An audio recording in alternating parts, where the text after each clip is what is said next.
Hello everyone, greetings. I'm Arishmita Chatterjee and today I'm here to give you some tips on how to speak English like a pro.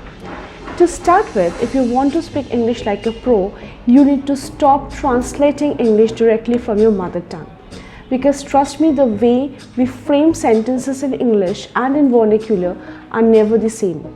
Secondly, sometimes there is a tendency of people to overuse continuous tense. Continuous tense should only be used when it is required. Not everything is continuous. So keep your eye when you're using a continuous tense and when you're not. Thirdly, and very importantly, whenever you're speaking in English, you need to avoid mother tongue influence. How do you avoid that? For example, there is no ph in English. It is fur. It is not flower, it is flower. It is not vegetable, it is vegetable. So once you get a hint of these things, then you can get rid of your mother tongue influence and you can also speak English like a pro. Thank you.